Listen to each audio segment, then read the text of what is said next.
सद्गुरु सुखदा महिमा कही न जाए। जो कुछ कहूँ तुम्हारी कृपा मौतें कछु न बसा।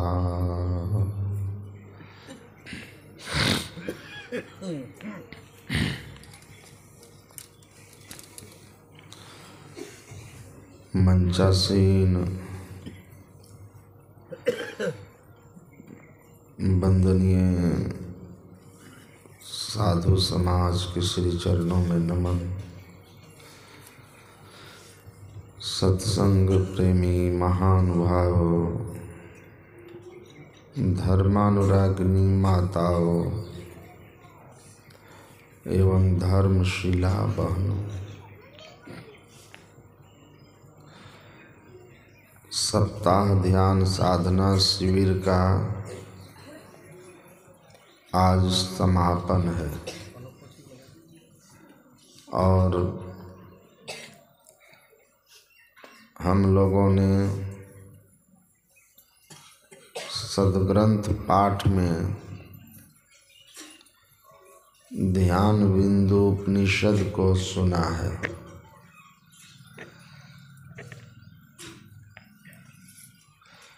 उपनिषद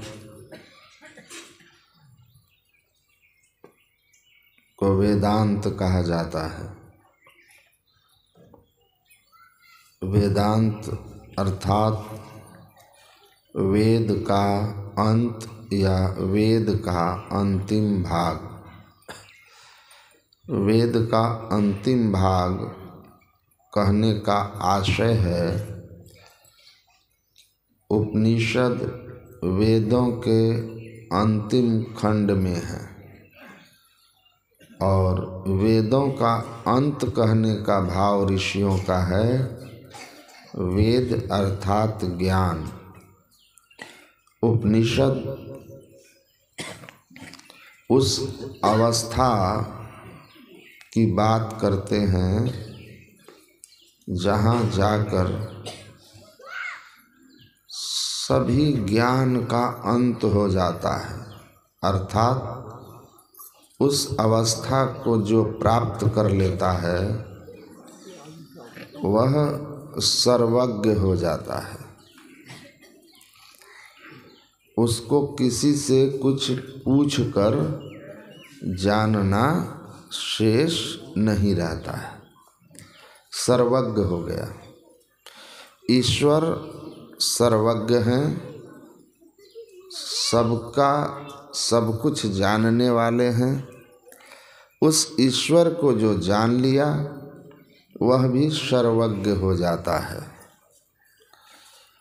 इसलिए उपनिषद को वेदांत कहकर वेदांत का अर्थ ज्ञान का अंत भी कहा जाता है। और संतमत में उपनिषद की बड़ी महिमा है, क्योंकि गुरु महाराज ने साफ साफ लिखा है जो अभी आप लोगों ने पाठ किया है स्तुति के क्रम में। संतमत की मूल भित्ति तो उपनिषद के वाक्यों को ही मानने पड़ते हैं। भित्ति समझते हैं आप लोग? संतमत की मूल भित्ति, मूलाधार, उपनिषद के वाक्यों को ही मानने पड़ते हैं। भित्ति मतलब बाबा सुनाए ना, वैसे भीत भी लेकिन आधार।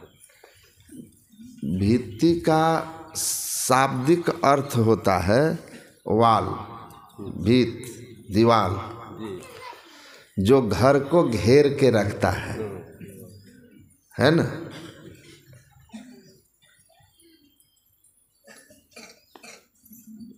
अगर घर में दीवाल ना हो घर सुरक्षित होगा? और उसको घर कहेंगे? नहीं, नहीं कहेंगे। मतलब घर का मूलाधार जो है दीवाल है, दीवाल नींव से ऊपर आता है, मूलाधार है वो। उसी तरह संतमत का जो मूलाधार है वह उपनिषद है। इसीलिए गुरु महाराज वेद वाणी उपनिषद वाणी दिए। यह मर्यादा है संतमत के कि आपको इस ज्ञान के परिप्रेक्ष्य में ही बोलना है, तो संतमत है।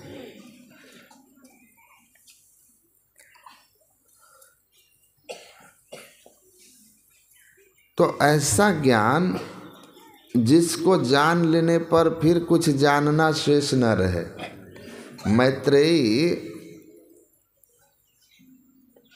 को महर्षि याज्ञवल्क्य जी महाराज ने कहा था, जब वह वन जाने लगे घर छोड़कर, परिवार छोड़कर, और दोनों पत्नियों को कहा कि मेरे जाने के बाद आप लोग लड़े नहीं हैं। देखिए, एक जमींदार को मैं देखा सत्संग मंदिर की जमीन को दाब लिया 2-4 हाथ, और कहने पर भी नहीं छोड़ रहा। बड़ा जमींदार आदमी सब। एक वो आदमी है जो सत्संग मंदिर में दान किया, और दूसरा वो है जो उसको दाब लिया। अब यहाँ का दावा कि नहीं हम नहीं जानते हैं, मैं कहीं और का कह रहा हूँ, पर दाबते हैं लोग। मैं सही कह रहा हूँ। मैं प्रायः सत्संग मंदिर में देखा। अब देखिए यहाँ कितना अच्छा जगह है, सेंटर पॉइंट, महंगी जमीन, मंडल बंधुओं ने यहाँ दान कर दिया। ऊपर नाम देखा मैं लिखा हुआ, उन्होंने दान कर दी हैं। और शास्त्र में लिखा है भूप्रदो मंडलाधीशः, जो धर्म में भूमि दान करता है वह जमींदार रहता है, और आगे भी जमींदार बन के जन्म लेता है, और बड़ा जमींदार बन के जन्म लेता है। और जो दाब लेता है, शास्त्र में लिखा है, जिसको लोग हलाहल कहते हैं ना, वह हलाहल बहुत बड़ा विष नहीं है। न हलाहल मन्नते विषम यस प्रतिक्रिया भुवि। भगवान कृष्ण कहते हैं अपने पुत्रों को कि हलाहल जिसको लोग विष कहते हैं, वो हलाहल बहुत बड़ा विष नहीं है। इसलिए कि समय पर सही डॉक्टर सही दवा दे दे तो हलाहल विष के प्रभाव से भी आदमी बच सकता है। ब्रह्मस्वम ही विषम प्रोक्तम न तस् प्रतिक्रिया भुवि। लेकिन भगवान कृष्ण कहते हैं भागवत महापुराण में कि महापुरुषों के धन को, धर्म के धन को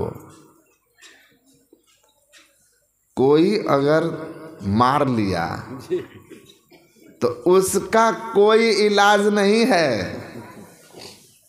कोई इलाज नहीं है। एक व्यक्ति माँ काली के मंदिर में कोई जमीन दान किया था, करते हैं ना, उसके जमीन को वो दाब लिया था। खेती के लिए दान किया था वो जमीन, मंदिर बना था, मंदिर में कुछ जमीन दान किया था उसने कि खेती से मंदिर का काम चलेगा। उसको एक मजबूत आदमी दबा दिया। जमीन दान करने वाला मर गए, उनको संतान नहीं थी, बेटी थी लोग, तो और सब जमीन रख लिए और कुछ जमीन मंदिर में दे दिया। अब वो जमीन दबा लिया। देखिए ये ज्ञान की बात है, व्यवहार की बात है, इसको भी जानिए। बेईमान आदमी ध्यान नहीं कर सकता है, कभी नहीं। अब बेईमान अगर सोचे कि तीर्थ जाके डुबकी मार लेंगे काम हो जाएगा, तो गुरु नानक कहे रे बेईमान, तुम तीर्थ भी जाएगा डुबकी लगाएगा ना तो तीर्थ गई मैं नानका मन चंचल चित चोर, आ गई थी मैल उतारने 10 मन लाई होर। बेईमान मन लेके तीर्थ गया, तुम तीर्थ से भी क्या लेके आएगा, और पापे करके आएगा।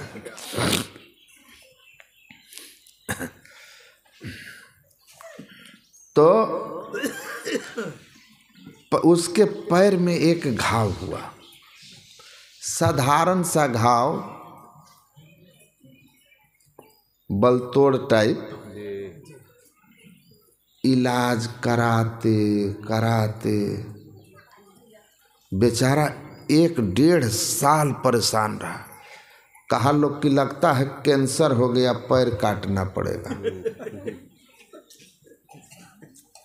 बोला जाइए बम्बई टाटा कैंसर इंस्टीट्यूट, हमको शक है कि कैंसर है। उसको कोई कहा कि आप जो दुर्गा काली माई का मंदिर परिसर का जो मंदिर के नाम ज़मीन है, वो जो आप 2 बीघा ज़मीन दबा लिए हैं ना, वही है ये, वह बेईमानी है आपका। कहा हम अभी छोड़ देते हैं, टांग कटने की बात आई फट से छोड़ दिया।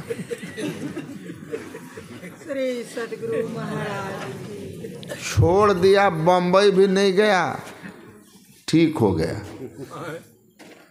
वहीं ठीक हो गया। हाँ, स्थानीय इलाज से हर के ही डॉक्टर से ठीक हुआ, जो सस्पिशन बता के बम्बई भेज रहा था वहीं ठीक हो गया। वहाँ तो घुसा हुआ था, ब्रह्मस्वम ही विषम प्रोक्तम। तो इसीलिए मैं कहा कि एक देता है, ये दाता को देखिए, दे दिया इतना महंगा जमीन है, और दूसरा है उसमें कुदाल मार मार के आर काटता है। तो भगवान कहते हैं तुम काट मेरा यार, तुमको हम यार ऐसा काटेंगे ना कि 3 खानदान याद रखेगा, 3 पीढ़ी याद रखेगा, समझे कि नहीं। तो इसीलिए कहीं गांव घर में कोई हो जो धर्म बेईमानी, तो किसी का मत करो। अब आगे मूल बात पर आइए। मैं कह रहा था, किस प्रसंग पर यह बात उठा था?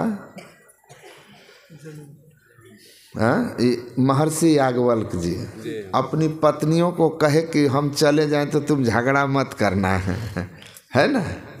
हमको भाई बहुत आश्चर्य लगता है, सच कहता हूँ। हम सोचते हैं कि एक वो है, जब भाई भाई में मेल कितना होता है देखते हैं।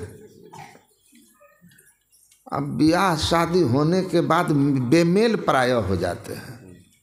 अब बाद में कहेगा कि तुम्हारा ओरी जो है, ओरी समझते हैं, हम में चूरा, मतलब तुम्हारा जो छज्जी है उसका पानी हमारे खेत में काहे गिरेगा। ओरी हमारे हिस्सा में नहीं गिरना चाहिए। इतना प्रेम, अब बाद में 4 अंगुल जमीन के लिए कथा की छज्जी तोड़वाएंगे। हम देखे हैं ना, अरे हम देखे 4 अंगुल के लिए एक भाई दूसरे भाई का छज्जी कटवा रहा है। अब वो कह रहा है दूसरा कि पीछे तुम 8 अंगुल ले लो, पीछे जहाँ खाली है जिधर, उधर से तुम 8 अंगुल मेरे और तरफ चले आओ, 4 अंगुल मेरा क्यों तोड़वा रहा है? लेकिन वो बोला कि ना तोड़ना पड़ेगा। तो हमको कहा कि देखिए ना हमारा छज्जी तोड़वा रहा है। हम आश्चर्यचकित हो गए, भाई ऐसे लोग हैं, जमीन जगह भी बहुत है, फिर झगड़ा क्यों हो रहा है? तो जो तोड़वा रहे थे हम उनसे पूछे कि का हो, कपार पर टांग के ले जाइएगा का ऊपर? थोड़ा हम बोलते हैं इसी टाइप से हैं, भोजपुरी भाषी हैं हम, समझे ना, हम भोजपुरी भाषी हैं। हाँ, आरा जिला घर बा कौन बात के डर बा। तो हम भोजपुरी वाले हैं। तो वो हम बोले का हो, टांग के ले जाएंगे का? तो वो बोलते हैं कि दो, हम जो हैं कहाँ तोड़वाना चाह रहे थे। तो हम बोले तब कैसे टूटने लगा? तो बोले हमारी पत्नी को उसकी पत्नी से लड़ाई हुआ, हमारी पत्नी जो है ना को उल्टा सीधा उसकी पत्नी बोल दी। अब मेरी पत्नी जिद पर अड़ गई है कि उसका तोड़वा के छोड़ेंगे। तो हम बोले कि आपकी पत्नी जिद पर अड़ गई है, तोड़वा के छोड़ेंगे, तो आपका भाइये का न घर? तो हाँ, घर तो भाइये ने बनाया है। हम बोले सोचिए, आपका घर, आपके भाई का घर आपकी पत्नी तोड़वा रही है। आप भाई हैं कि का है भगवान जाने। अरे मर्द बनो यार, खड़े हो जाओ, कहो कि नहीं टूटेगा। तुमको बोल दिया 4 बात तो तुम मुझसे बात मत करो।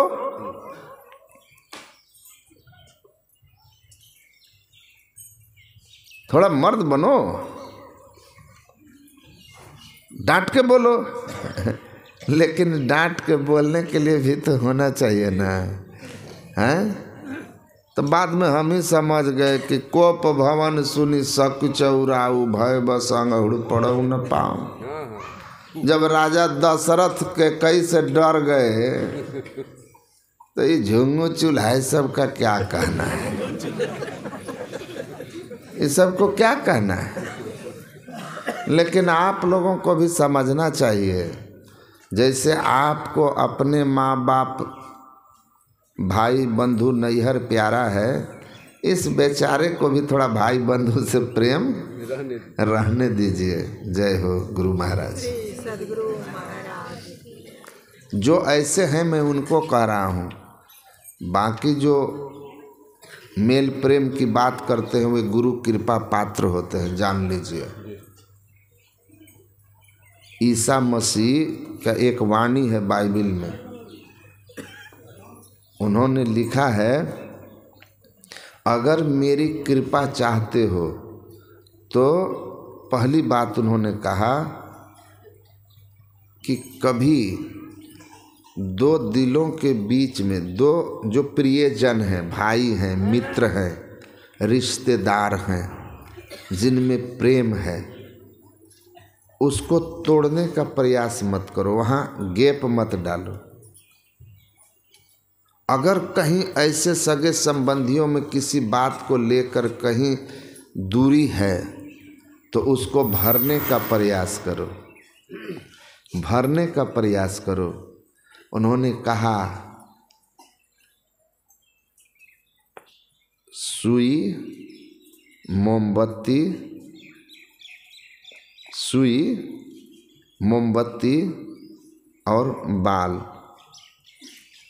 ये तीनों से जो सीख ले उसका जीवन धन्य हो जाएगा, ईश्वरीय कृपा का पात्र हो जाएगा, गुरु कृपा का पात्र हो जाएगा। सुई क्या करती है? जब कपड़ा फट गया तो सुई उसको सी देती है, दूरी को मिला देती है, जोड़ने का काम करती है। तो उन्होंने कहा दिल जोड़ो, मंदिर तोड़ो, मस्जिद तोड़ो, तब तो नहीं मुजाका है, पर दिल किसी का मत तोड़ो, यह घर खास खुदा का है। मंदिर में तो बूत धरे हैं, मस्जिद सफम सफाई है, और दिल दरगाह के भीतर देखो चमकता नूर खुदाई है। तो दिल ईश्वर सर्वभूतानां हृदय से अर्जुन तिष्ठति, सबके हृदय में ईश्वर का वास है। अंतर के अंतिम तह में गुरु है, मन पता नहीं। इसीलिए किसी को रुलाओ मत और किसी में भेद पैदा मत करो। भेद है तो वहाँ मेल करो। कहा सुई बन जाओगे ना, बड़ी कृपा होगी। कैंची से कपड़ा काटते हैं ना, और सुई से सीते हैं। तो दर्जी को देखिएगा, कैंची को काट के पैर के नीचे रख देगा और सुई को कान में लगा लेगा। जो काटने का काम करेगा वो नीचे, और जो जोड़ने का काम करेगा वो ऊपर। समझ रहे हैं कि नहीं समझ रहे? दूसरी बात कहा मोमबत्ती बनो। मोमबत्ती अपने जलती है, दूसरों को प्रकाश देती है। कहा अगर खुद को कष्ट उठाकर दूसरों की सेवा करने का भाव आ गया तो परहित बस जिनके मन माही, तिनके जग दुर्लभ कछु नाही। उसके लिए दुनिया में कोई चीज असंभव नहीं है। और तीसरी बात है कि कन्फ्यूशियस मरने लगे ना, तो उनके मित्रों ने कहा कि उपदेश दो, तो जीभ दिखाते थे। तो कहा गुरुदेव क्या कह रहे हैं? कहा नहीं समझा। तो नहीं। कहा जीभ पहले आया था कि दांत? तो कहा कि जीभ। और मेरे मुंह में दांत है? तो नहीं। तो दांत पीछे आया, पहले चला गया, क्यों? तो शिष्य चुप हो गए। कहा इसीलिए कि वो हार्ड है, कड़ा है, कठोर है, जीभ मुलायम है, विनम्र बनो। तो महात्मा जी ने कहा कि केस की तरह बाल देखते हैं, जिधर से मोड़ दीजिए मुड़ जाएगा। है कोई ऐंठन उसमें, कोई कड़ापन? कहा ऐसे विनयी रहो, विनम्र बन के रहो, मधुर भाषी बन के रहो। ऐसी बानी बोलिए मन का आपा खोए, औरों को शीतल करे आपहु शीतल होए। ये नहीं कि ऐसी बानी बोलिए जम के झगड़ा होए। हैं? ऐसी बानी बोलिए जम के झगड़ा हो। तो कबीर साहब तो कहे कि ऐसी बानी बोलिए मन का आपा खोए, औरों को शीतल करे आपहु शीतल होए। और एक कोई बनावटी कवि हैं, वो कहा ऐसी बानी बोलिए जम के झगड़ा होए। लेकिन फिर पीछे सावधान किए, पर उससे मत बोलिए जो आपसे तगड़ा होए। है ना? तगड़ा है, आप बोलिएगा हो गया झगड़ा, तो फिर तो रगड़ देगा ना आपको। तो समझ लीजिए। तो याज्ञवल्क्य जी ने कहा कि तुम लोग लड़ना मत, बदनामी होगी हमारी कि पति इतने महान ज्ञानी, अब पत्नी लोग जो है धन के लिए भिड़ान की है। तो समझा करके कहा धन बंटवारा कर देते हैं। तो मैत्रेयी ने कहा कि पहले ये बताइए कि आपका परिवार है, बच्चा है, हम दो पत्नी आपकी दोनों सेवा करते हैं, आपस में मेल से रहते हैं, सब सुख सुविधा सब कुछ अनुकूल, फिर आप जंगल क्यों जाना चाह रहे हैं? जंगल में ऐसा क्या है जिसके सामने संसार में जो प्राप्त है आपको वह तुच्छ है? वो विशेष होगा तब न जा रहे हैं। तो याज्ञवल्क्य जी महाराज ने कहा हाँ, जो पाने जा रहा हूँ वन में वह इससे विशेष है। उसको ज्ञान कहते हैं, आत्मज्ञान। और जो आत्मज्ञान को प्राप्त कर लेता है, कहा वह सर्वज्ञ हो जाता है, सर्वम विदितम। उसको सब कुछ जानने में आ जाता है, कुछ जानना शेष नहीं रहता, किसी से कुछ पूछकर जानना नहीं रहता। गुरु महाराज को स्वामी सर्वानंद जी महाराज आर्य समाजी पत्र लिखे कि मैं सार शब्द प्राप्त कर लिया हूँ। सार शब्द समझते हैं ना? बिंदु ध्यान विधि, नाद ध्यान विधि, नाद साधना में हमको आदि नाद की प्राप्ति हो गई है, जिस नाद की प्राप्ति से आत्मज्ञान हो जाता है, ईश्वर का दर्शन हो जाता है। मैं चाहता हूँ आप भी नाद साधना का प्रचार करते हैं, हम दोनों मिल बैठकर ईश्वर प्राप्ति के सरलतम साधन ढूंढें, जिससे लोग आसानी से मोक्ष प्राप्त कर लें। तो गुरु महाराज जी ने पत्र के जवाब में लिखा, महाशय आपको सार शब्द प्राप्त है, और जैसा मैं अपने गुरु महाराज की कृपा से जानता हूँ कि जिनको सार शब्द की प्राप्ति हो जाती है वे सर्वज्ञ हो जाते हैं। श्री सद्गुरु फिर उनको किसी से कुछ पूछ करके जानना शेष नहीं रहता। आपको सार शब्द प्राप्त है तो आपको हमसे पूछने की जरूरत नहीं है। हाँ, मैं यही जानता हूँ कि ईश्वर प्राप्ति का सबसे सरलतम साधन बिंदु ध्यान विधि, नाद ध्यान विधि सरल सरल जग में परचारी। सरल सरल मतलब सरल से सरल, सरलतम सरलतम, इससे सरल और कोई साधन नहीं ईश्वर प्राप्ति का। तो यही है। तो सर्वज्ञता आ जाती है ईश्वर की भक्ति से, और जिसको ईश्वर प्राप्त हो गए उसको कुछ पाना शेष नहीं रहता। जिनको राजा मिल गए उनको सब खजाना मिल गया। संपूर्ण सृष्टि का स्वामी जिनके हो गए संपूर्ण सृष्टि उनका हो गया। लाओत्से नाम के एक सन्यासी महात्मा हुए चीन में। जिस समय अपने देश में बुद्ध और महावीर थे, उस समय चीन में लाओत्से और कन्फ्यूशियस थे, और ऐसी ही उनकी कीर्ति थी अपने देश में। लाओत्से अपने शिष्यों के साथ जा रहे थे, तभी शमशान घाट से गुजर रहे थे। नदी का किनारा था, और उस नदी के किनारे किनारे जा रहे थे। लाओत्से के चरण एक खोपड़ी से टकरा गई। खोपड़ी से टकराया तो लाओत्से गौर से खोपड़ी को देखे, और खोपड़ी किसकी है वो जान गए, क्योंकि जान ही तीन काल कर ज्ञाना करतल में अमलख समाना। संत जो है तीनों काल की बात जानते हैं कि ये खोपड़ी किसकी है। भूत भविष्य वर्तमान सब उनके लिए प्रत्यक्ष होता है, तभी न सर्वज्ञ हैं। तो खोपड़ी को एकदम से दंडवत प्रणाम किया लाओत्से ने, कहा धन है आप जिनकी हैं ना।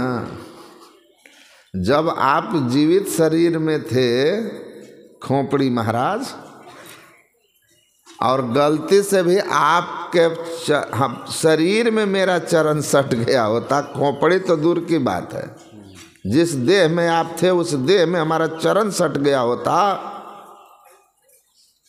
तो वो ऐसे क्रूर राजा थे।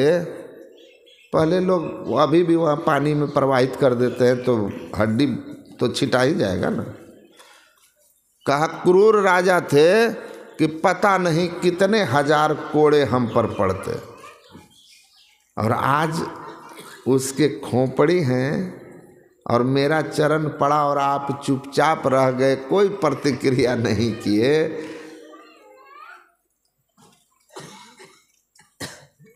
आप जिंदा रहते तो मेरा क्या हाल करते, इसीलिए मैं आपको प्रणाम कर रहा हूँ। उनके शिष्यों ने कहा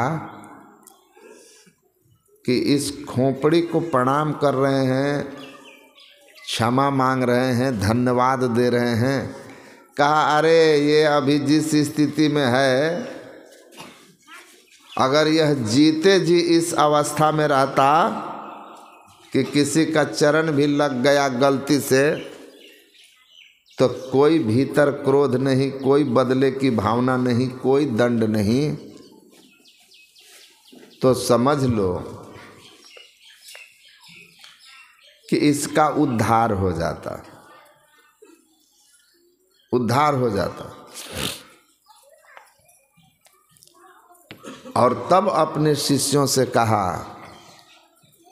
कि मैं तुम लोगों को बार बार कहता हूँ, जीते जी, गुरु के सामने जीते जी कैसा होना चाहिए?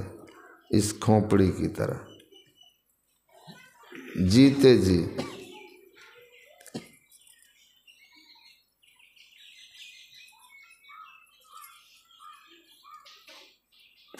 Drop your mind. I will make you the king of this nature. अगर तुम अपना अहंकार, ईगो, मैं मेरे सामने गिरा दिया ना, इस खोपड़ी की तरह, मृत खोपड़ी की तरह, तो तुमको मैं इस प्रकृति का, इस यूनिवर्स का मालिक बना दूंगा, मालिक बना दूंगा। पाखंड अरु अहंकार तज निष्कपट हो अरु दीन हो, सब कुछ समर्पण कर गुरु की सेवा करनी चाहिए। छोड़ो इसको।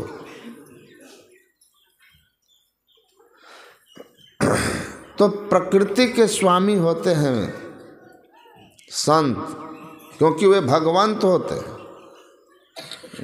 याज्ञवल्क्य कहते हैं जो उसको जान लिया, सर्वज्ञ हो गया, सृष्टि का मालिक हो गया, उसको अब कुछ पाना शेष नहीं है।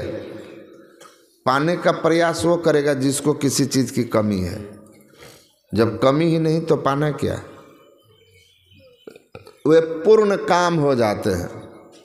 जाको कछु न चाहिए सोई शहंशाह। सिख पंथ में गुरु महाराज को वो लोग सच्चे बादशाह कहते हैं। मतलब सच्चे बादशाह कौन है? सदगुरु हैं। ये राजा महाराजा सच्चे बादशाह नहीं हैं। इनको तो और चाहिए, राज्य की सीमा का विस्तार चाहिए, खजाने की बरकत चाहिए। और संत को कुछ नहीं चाहिए, जाको कछु न चाहिए सोई शहंशाह। वो इससे महान होते। असली बादशाह, सम्राट, परमात्मा, प्रकृति का स्वामी, ईश्वर नर रूप में हरि।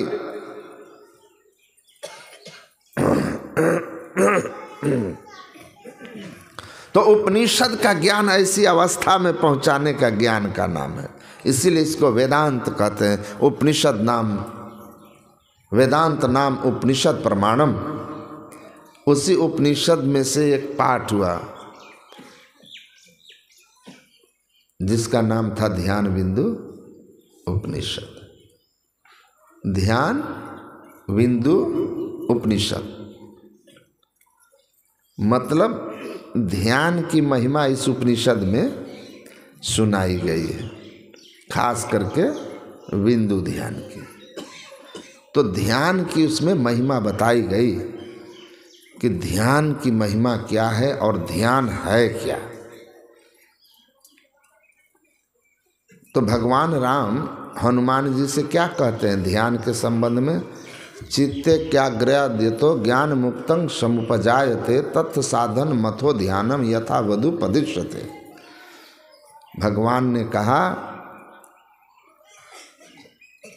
जिससे ज्ञान और मुक्ति की प्राप्ति होती है। ज्ञान कौन सा? जो महर्षि याज्ञवल्क्य कहते हैं ज्ञान वह है जिस ज्ञान को जान लेने के बाद फिर कुछ जानना शेष नहीं रहता।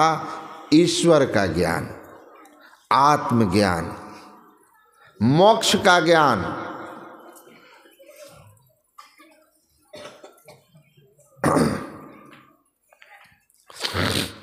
जिससे ईश्वर जानने में आते हैं और मुक्ति की प्राप्ति होती है।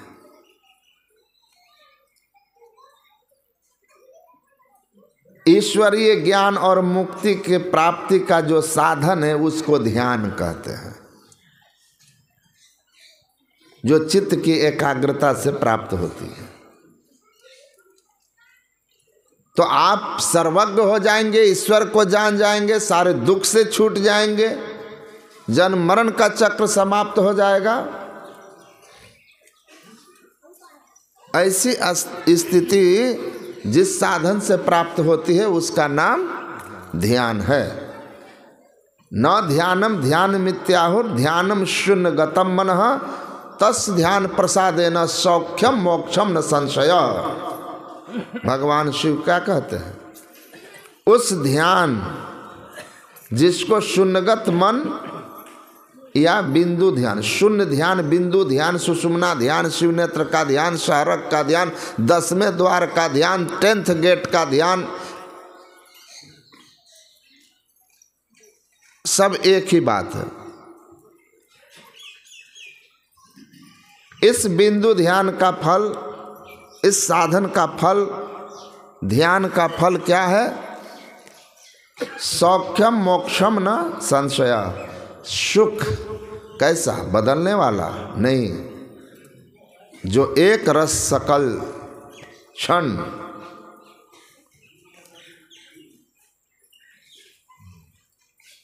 शाश्वत सदा रहने वाला शांतिमय आनंदमय सुख की प्राप्ति और मोक्ष की प्राप्ति जिससे हो उसका नाम ध्यान है। इसीलिए सबको सुख शांति आनंद चाहिए, सबको मुक्ति चाहिए, सबको जम की मार से बचना है।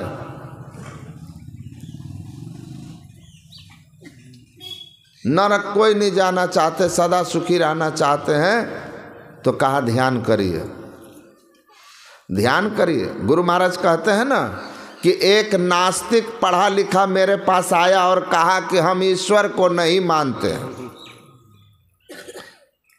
नहीं मानते हैं, और आप ईश्वर प्राप्ति का प्रचार करते हैं, संत मत सत्संग से ज्ञान योग युक्त ईश्वर भक्ति का प्रचार, और हम ईश्वर को मानते ही नहीं। तो आपके सत्संग में हमको कुछ मिलेगा? हम बैठें या चले जाएं? तो गुरु महाराज ने कहा कि हमारा, आपके लिए भी हमारा उपदेश है। कहा क्या? गुरु महाराज कहते हैं आप सुख चाहते हैं, शांति चाहते हैं, ज्ञान चाहते हैं? कहा कि हाँ, सुख शांति और ज्ञान किसे नहीं चाहिए? तो गुरु महाराज ने कहा कि मेरा आपके लिए उपदेश है कि ध्यान कीजिए। ध्यान करने से सौख्यम मोक्षम न संशय, ज्ञान मुक्तम समुपजायते। ज्ञान की प्राप्ति हो जाएगी, दुख से निवृत्ति हो जाएगी और सुख की प्राप्ति हो जाएगी। और ध्यान के अंत में आप स्वयं जान जाइएगा कि ईश्वर हैं कि नहीं हैं। तो ध्यान कीजिए, मेरा आपके लिए उपदेश है। तो कहा कि तब हम बैठ के सुनेंगे, क्योंकि सुख शांति और ज्ञान हमारे लिए जरूरी है। बाद में खुद निर्णय हो जाएगा। भाई आंख से पट्टी हट जाएगी तो खुद देख लेना सूर्य है या नहीं है। तो ध्यान करो। तो ध्यान की बात बताई गई। कहाँ ध्यान करो, किसका ध्यान करो? तो कहा बिंदु ध्यान करो। परिणाम क्या बताया? यदि शैल समम पापम, वही बात है। विस्तीर्ण बहुयोजनम भिद्यते ध्यान योगे न नान्यो भेद कदाचन। ये पाप पहाड़ के समान कई योजन फैला हो पहाड़, वो पाप ध्यान योग से नष्ट हो जाता है। इसके नष्ट होने से हमें क्या लाभ होगा? दुख क्यों आता है? बैठ जा। दुख आता क्यों है? काहू न को सुख दुख कर दाता, निज कृत कर्म भोग सुनो भ्राता। दुख आता है अपने किए हुए बुरे कर्मों का फल। बुरे कर्म का फल दुख बनकर आता है। और आप जो है दुख चाहते नहीं हैं। वेद व्यास जी कहते हैं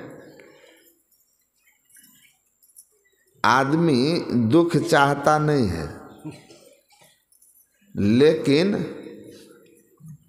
जिससे दुख होता है वह पाप कर्म करता है। यत्न करके, प्रयत्न करके, बुद्धि लगा के, और जिससे सुख हो चाहता सुख है, लेकिन सुख का साधन पुण्य कर्म करता नहीं है। पापम करोति यत्नतः, पाप यत्नवान होकर करता है, अब पुण्य से भागता है। तो कर्मफल जब आएगा तो पाप पहाड़ के तरह फैला हुआ है, तो दुख भी तो पहाड़ बन के आएगा। आएगा कि नहीं आएगा?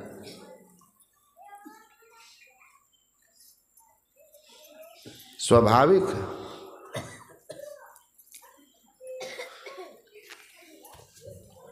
तो पहाड़ के समान पाप ही खत्म हो जाए तो दुख रहेगा? दुख का कारण न खत्म होगा।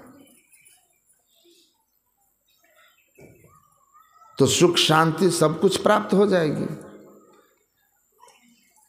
तो ये सब ध्यान से खत्म होगा, यही समझा रहे हैं। भ्रम में मत रहो,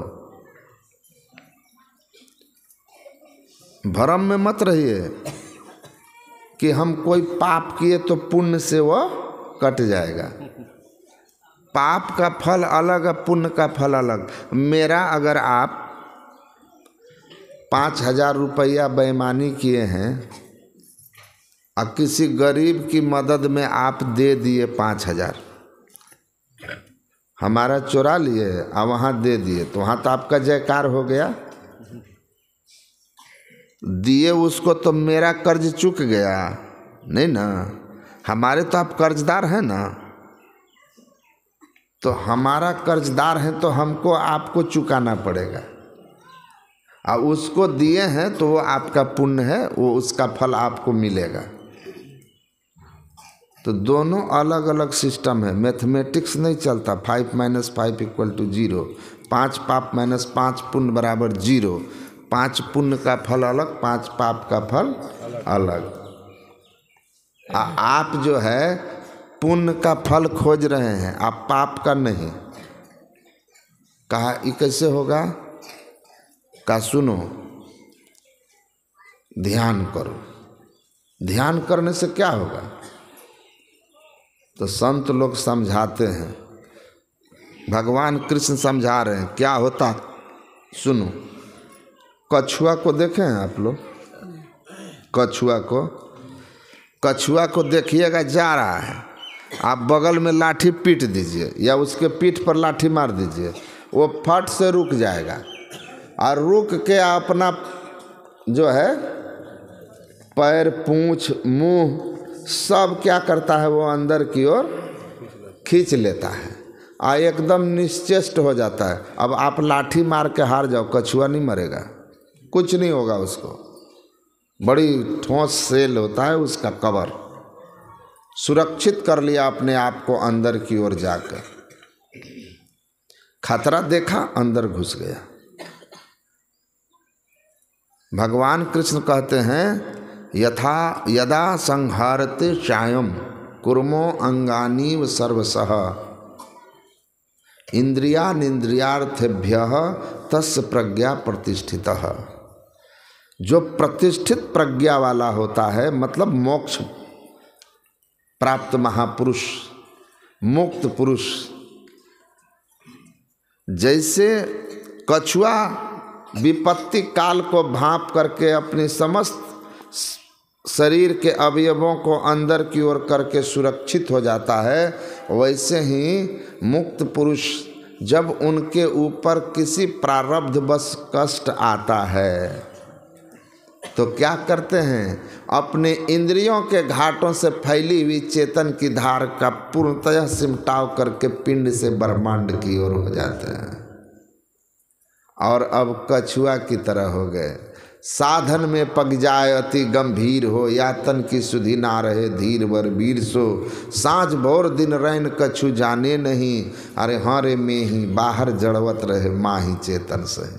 बाहर जड़वत हो गया, नानक जीवतिया मरी रही है, ऐसा जो कमाइए।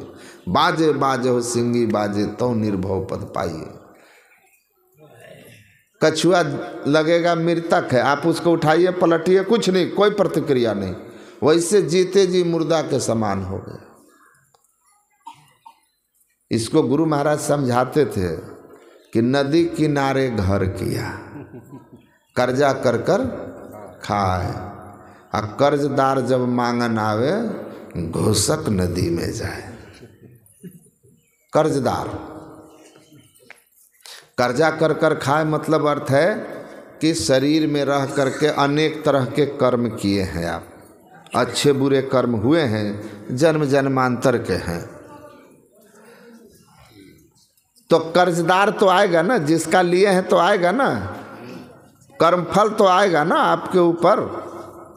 इस जन्म का कौन कहे, 1000 जन्म का, लाख जन्म का। जैसे लाखों गायों के बीच बछड़ा अपनी माँ को खोज लेता है, भगवान कृष्ण कहते हैं, वैसे मनुष्य का किया हुआ शुभ अशुभ कर्म उसको खोज लेता है, चाहे किसी जोनी में कहीं रहे,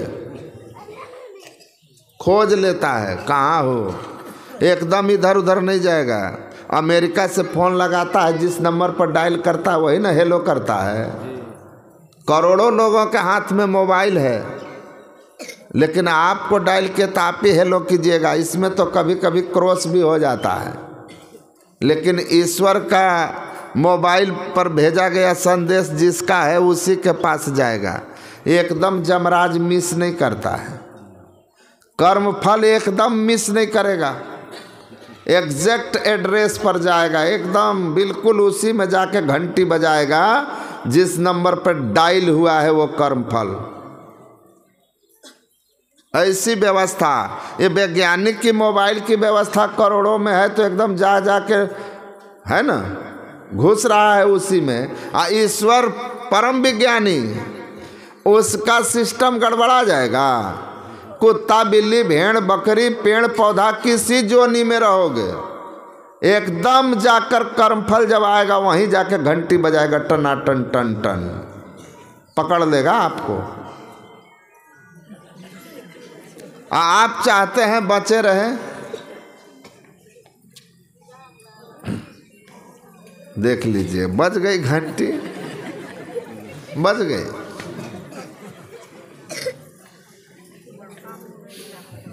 तो आपको पकड़ लेगा, और जब आया तो बड़ी मुश्किल हो जाएगी। तो गुरु महाराज कहते हैं, देखो सुषुम्ना के घाट पर रह करके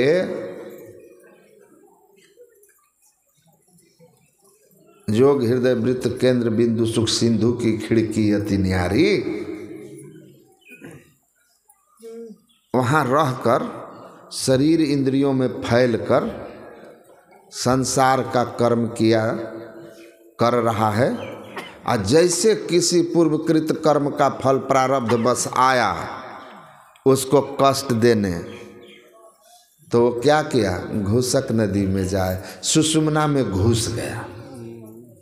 किनारे से कर्म किया और घुस गया सुषुम्ना में, और जैसे सुषुम्ना में घुसा ब्रह्मांड में चला गया। देह रहे संसार में जीव राम के पास, दादू कछु व्यापे नहीं काल जाल जमत्रास। इधर हो रहा है चीर फाड़, गुरु महाराज का सुने ना, हर्निया का ऑपरेशन हुआ, चीर फाड़ हो गया, और बिना किसी नशा के गुरु महाराज एकदम शरीर इंद्रियों को कछुए की तरह सब तरह से समेट करके एकदम नानक जीवतिया मरी रही है, शरीर को छोड़ दिए, लो ऑपरेशन करो मुर्दा शरीर का।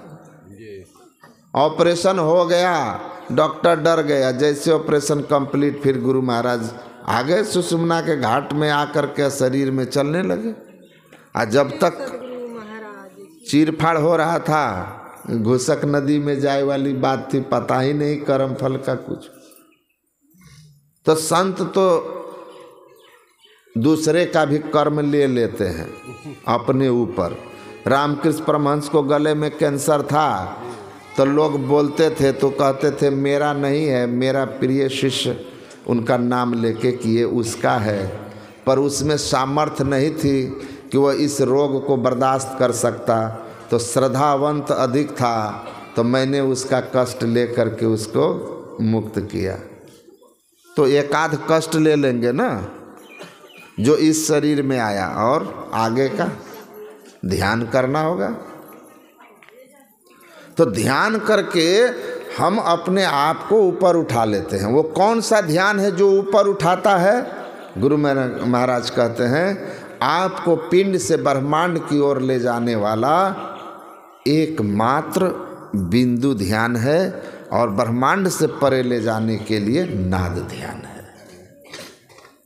तो ऊपर उठोगे, पिंड से ब्रह्मांड की ओर जाओगे,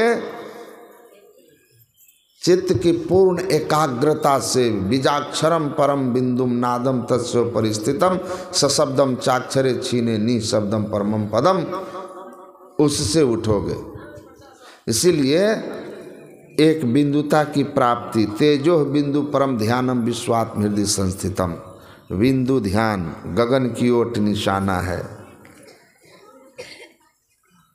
दाहिने सूर्य चंद्रमा बाएं तिनके बीच छिपाना है।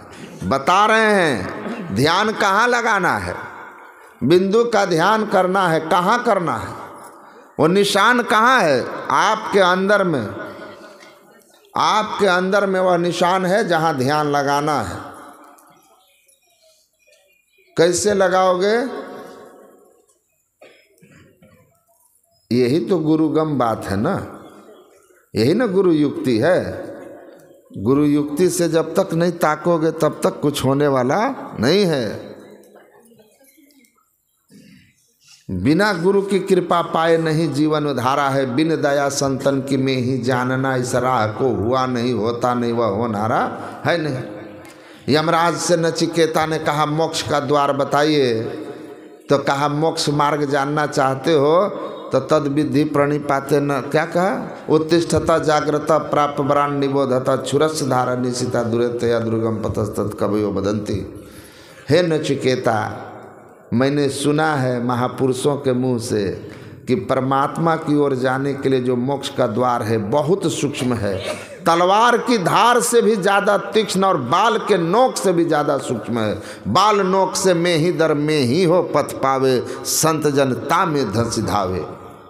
बाल की नोक से ज़्यादा सूक्ष्म और तलवार की धार से ज़्यादा तीक्ष्ण है वह रास्ता जो मनुष्य के शरीर में है, लेकिन वो कहाँ है और उसमें कैसे प्रविष्ट किया जाता है ये हम नहीं जानते हैं। ये आपको बताएंगे कोई महापुरुष, इसलिए जाइए किसी संत के शरण में, श्रेष्ठ पुरुष संत के शरण में। यमराज को अगर ये भी द्वार पता रहता ना, 10वां द्वार मोक्ष का द्वार, तो मोक्ष होता ही नहीं। वहां भी पकड़ लेता, जाके भागने नहीं देता। लेकिन 9 द्वार उसको पता है, जो अंधकार के अंदर हैं, मलिन हैं।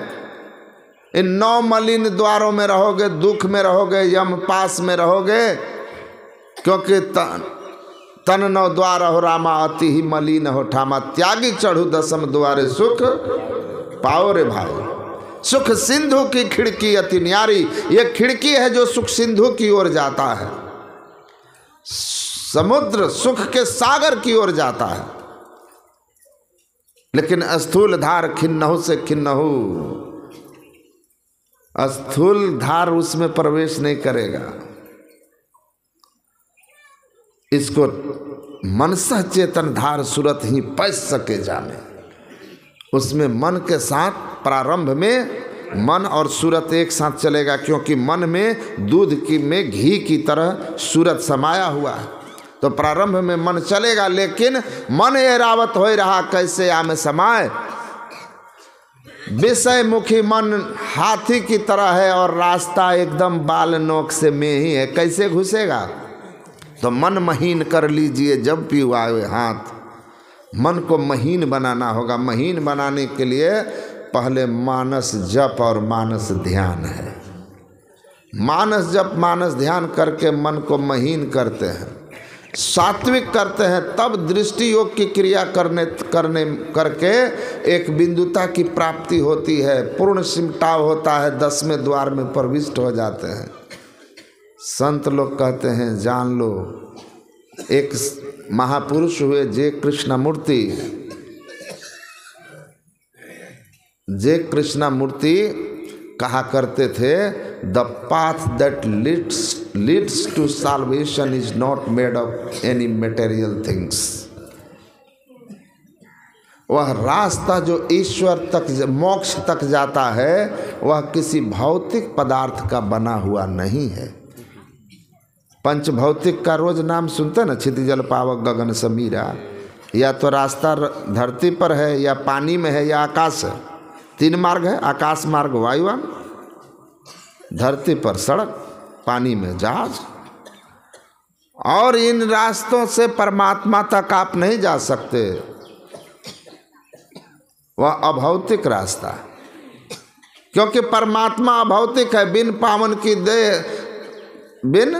पावन की राह है, बिन बस्ती का देश, बिना पिंड का पुरुष है, कहे कबीर संदेश। वहां पांव से भी चल के नहीं जा सकते। परमात्मा अभौतिक, तो रास्ता अभौतिक। तो अभौतिक मार्ग है, कैसे चलोगे? पांव से तो चलना ही नहीं है। अब वो अभौतिक तत्व क्या है जिससे वो मोक्ष का मार्ग बना है? गुरु महाराज कहे जय कृष्णमूर्ति ने पूरा नहीं खोला, लेकिन हम खोल के बता देते हैं। वो अभौतिक पदार्थ है, बिंदु नाद का राह बना, यह धरा जाए तिल से, लो धर जतन करो दिल से का वो अंतर ज्योति और अंतर नाद रूपी अभौतिक तत्व का बना हुआ है, जिस रास्ता में प्रवेश करने के लिए धरा जाए तिल से। वह रास्ता कहाँ से शुरू होगा?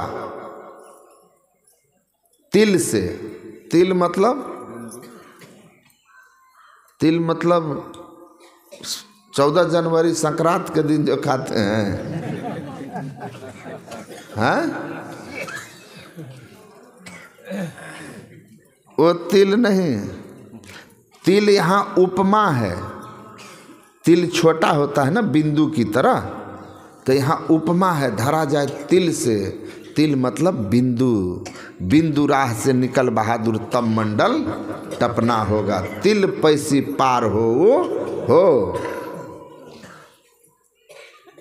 बीजाक्षरम परम बिंदु। बिंदु से उसमें प्रवेश किया जाता है, तब प्रकाश मंडल और शब्द मंडल होते हुए निशब्द में आप पहुंच जाते हैं।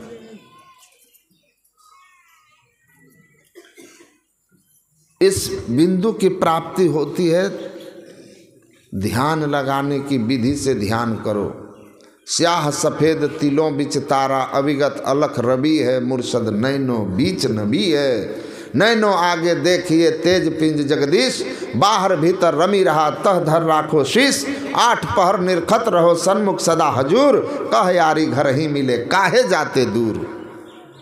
कहाँ दूर जा रहे हो? घर में ही मिलेगा। घर में घर दिखाई दे सो सतगुरु परख सुजान, पंच शब्द धुनकार धुनि तह बाजे शब्द निशान।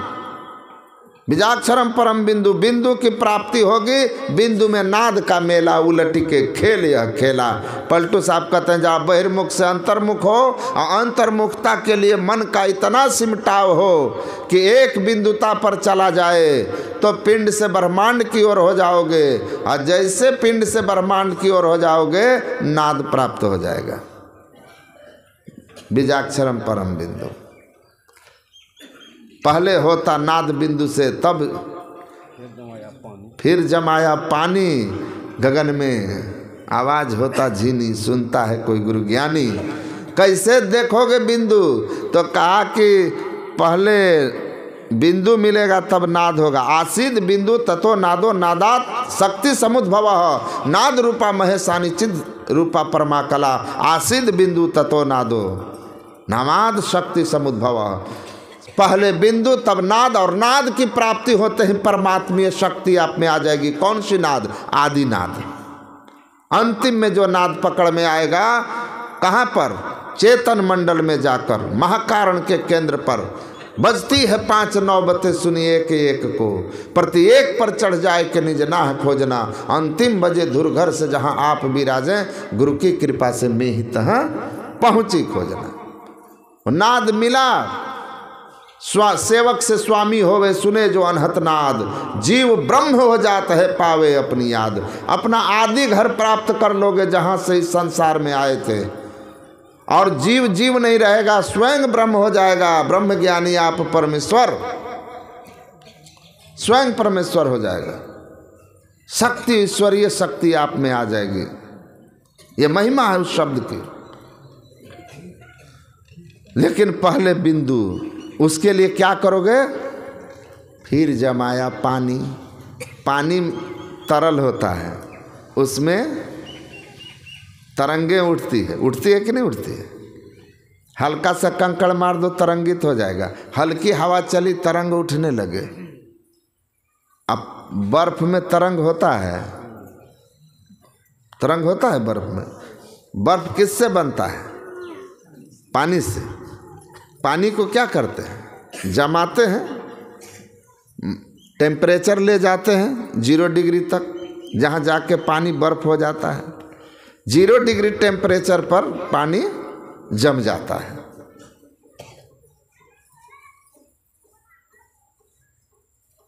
फिर पानी में कोई तरंग होगा जब 0 डिग्री पर होगा? आपका मन जब 0 डिग्री हो जाए, 0 मतलब शून्यगत, ध्यानम शून्यगतम मनः, शून्य ध्यान सबके मन माना, तुम बैठो आत्म स्थाना। जब आपका मन शून्यगत हो गया, मन में कोई चिंतन नहीं, आराम से बैठ गया, सहज एकदम सीधा होकर बैठिए, ढीला मत रहिए। खाते समय थोड़ा अपने पर कंट्रोल रखिए, कंट्रोल रखिए। हम रात में नहीं खाते हैं तो कहाँ कमज़ोर हैं? आप लोगों से कमज़ोर हैं हम?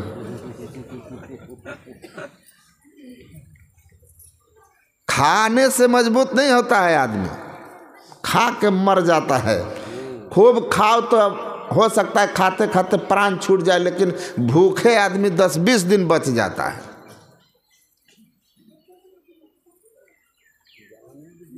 इसी खान पान को पवित्र भोजन, ईमानदारी की कमाई का भोजन, अभक्ष पदार्थ न मिला हो, सात्विक हो, कम मसाले वाला हो, भूख राखी भोजन करो। खाते ही हो रात में तो 7 बजे तक खा लो, 7:30-8 बजे खा लो, आधा पेट खाओ रात में। थोड़ा दूध पी लो, कमजोरी का डर लगता है तो पचेगा, टाइम मिलेगा तो फिर ध्यान पर मन लगेगा, बैठने में आराम रहेगा, आलस नहीं रहेगा। अन्न पच गया तो आलस गया। बैठोगे ब्रह्म मुहूर्त में, एकदम आराम से ध्यान करने में आनंद आएगा। एक लड़के को मैंने कहा कि ब्रह्म मुहूर्त में उठकर ध्यान करो, आनंद आएगा। कहा बाबा आप ब्रह्म मुहूर्त में सो के देखिए, बड़ा मजा आएगा। ब्रह्म मुहूर्त में नींद भी बड़ा आनंददायक होता है। हम बोले जब तमोगुण सवार रहेगा तो नींद अच्छा आएगा, नींद में मज़ा, और जब सतोगुणी हो जाओगे तो ध्यान में आनंद। ये मज़ा जो है ना बड़ा खतरनाक चीज़ है, बाद में बहुत बड़ी सज़ा देता है। लेकिन आनंद जो है, आनंदे आनंद, भजन में होता आनंद आनंद, उसमें कोई सज़ा नहीं, और आनंद बढ़ते जाता है, बढ़ते जाता है, बढ़ते जाता है। तो जमाया पानी, पानी को जमाओ, ध्यान लगाया, मानस जप, मानस ध्यान किया, मन ठीक ठीक जप, पहले तो चलते फिरते भी जप करने का अभ्यास रखिए, तभी बैठ के अभ्यास बनेगा। फिर ध्यान अच्छी तरह से इष्ट मानस रूप में ध्यान किया और एकदम आसन को कोई हिल डोल मत कीजिए, सहज बैठिए, टाइट नहीं ढीला नहीं, आसन आराम से, दृष्टि सामने और एकदम मन में कोई ख्याल आए हटाइए। मानस रूप के बाद, मानस ध्यान के बाद सामने दृष्टि रखिए और देखते रहिए सामने। मन में कोई ख्याल है हटाते जाइए और दो नैना बीच सन्मुख देख, एक बिंदु मिले दृष्टि दौरे एक, सहज रूप से देखते रहिए। मन में कोई ख्याल आए हटाते जाइए, हटाते जाइए। जैसे जैसे बंद कर पलकों को ओकर मन की छटपट अंतरे और मध्य सन्मुख बिंदु झलके लख लेता से पंथ रे, वहाँ से रास्ता दिखेगा, अंतः प्रकाश हो जाएगा। दोनों दृष्टि की धारें आपस में मिलेंगी, प्रकाश होगा। जब दृष्टि ठीक ठीक बिंदु को पकड़ लेगी तो ब्रह्मांड में गमन हो जाएगा। टुकटी को सामने प्रेम नेम करी अधर डगर धर लो। बिंदु पर थोड़ा क्षण के लिए भी स्थिरता हो गई दृष्टि की तो अंतराकाश में उठ जाएंगे आप, ब्रह्मांड में चले जाएंगे आप, ऊर्ध्वगति हो जाएगी। और तब नाद ध्यान की विधि जान करके बिंदु नाद साधना शुरू कीजिए। दिव्य दृष्टि खुल जाएगी, दिव्य लोक दिखने लगेगा, दैवी शक्ति आ जाएगी, सारी रिद्धि सिद्धि आ जाएगी, ताकत आ जाएगी। और फिर नाद की साधना करोगे। चुंबक सत शब्द है भाई, चुंबकीय आकर्षण में खींचते जाओगे। बड़ा सहज और सरल साधन है। पूज्यपाद दल बहादुर बाबा को तो आप लोग जानते हैं। उनसे एक आदमी मनिहारी में कहा, गुरु महाराज लिखे हैं बिंदु ध्यान विधि, नाद ध्यान विधि सरल सरल जग में प्रचारी। बड़ा सरल बताए हैं और ध्यान करते हैं। कहाँ आज तक हुआ हमको बिंदु तो मिला ही नहीं, और आप लोग कहते हैं कि सरल सरल, और गुरु महाराज भी लिख दिए। तो पूज्य बाबा बोले कि बिंदु ध्यान तो सरल सरल है ही, लेकिन तुम लोग जो टेढ़ा टेढ़ा हो इसीलिए नहीं होता है। तुम लोग भी तो सीधा हो जाओ, सरल हो जाओ। सरल मतलब सीधा, निष्कपट, कोई छल कपट नहीं, विशुद्ध हृदय का, यही है सात्विक होना। इसका प्रथम अभ्यास कर शुद्ध करना चाहिए। हृदय जब तुम्हारा एकदम शतोगुणी हो जाएगा तो दुआ दुई तजे जो दुविधा रजगुण तम गुण त्यागे, सदगुरु मारक उलट निरेखे तब सोवत उठी जागे। धरणीदास कहे रजोगुण तमोगुण छोड़ो, इसके लिए मानस जप मानस ध्यान दृढ़ता से करो, और तब बिंदु ध्यान करोगे तो अंतर्मुखता आ जाएगी और अंधकार से प्रकाश में चले जाओगे, जाग जाओगे, मोह की रात्रि से ऊपर उठोगे, अंधकार से ऊपर, मोह से ऊपर। भा प्रकाश मिटल अंधियारी, सुख भइल बहुते रहे, गुरु कृपा के कीमत नाही मिटल 84 फेर है। तो इसीलिए संत लोगों ने कहा अय तकी तकते रहो, खूब देखो, एकदम सीख करके ठीक ठीक ध्यान कीजिए। जो ठीक ठीक करेंगे अपने आप को उस योग्य बनाइए। योग्यता यही है कि विषय के आशा छोड़ दीजिए। जिनके अंदर से पाप कर्म छूट गया, झूठ चोरी नशा हिंसा बेविचार से जो अपने को हटा लिया है, उसी से यह साधना होगी। बाकी बोलते रहें हम दिन भर, आप पाप करें, हमारे बोलने से हम ही को नहीं होगा। आप सुने, आप पाप छोड़े नहीं, आँख बंद के बैठे तो लोग देख के कहेंगे कि हाँ ध्यान करता है, लेकिन आप तो जानते हैं। तो इसीलिए हमको अपना ध्यान रखना है कि हमसे कोई चूक ना हो। बाकी दुनिया बिना चूक के बोलती है तो बोलने दो, क्योंकि दुनिया की आदत है। कुछ तो लोग कहेंगे, लोगों का काम है कहना, वो कुछ भी कहेंगे। क्योंकि जिसको निंदा करने की आदत है वो करेगा, तो आप उसकी परवाह मत करो। अपनी ओर निहार, तुझे क्या पड़ी परारी। आप देखिए कि हम गलती नहीं कर रहे हैं, फिर कहता है तो कहने दो, कर रहे हैं तो सुधार करो, तो देखो उद्धार होता है कि नहीं। बस पलटू साहब कहते हैं, चोर चमार चंडाल कहे, कोई कहे हरिभक्त है भाई, कोई कहे वो तो नारी लुभानो, कोई कहे माया रतियाई, निंद करता से निंद कराइए, अस्तुति को न मनावन जाई, जो हम हैं हरि जानत हैं, अब रैन दिवस उनके गुण गाई। हम जो हैं वो ईश्वर जानते हैं। लोग कहते हैं कहने दो, अगर सही कहते हैं तो सुधार करो, नहीं कहते हैं तो भगवान पर छोड़ो, गुरु महाराज पर छोड़ो, जब ध्यान करते रहो उनकी कृपा होगी, कहाँ से कहाँ पहुँच जाओगे। हर निंदक जो है उसको जहाँ पहुँचना होगा वो पहुँच जाएगा। तो इसीलिए ध्यान कीजिए बैठकर खूब आराम से, इससे कल्याण होगा। बोलिए श्री सद्गुरु महाराज की जय।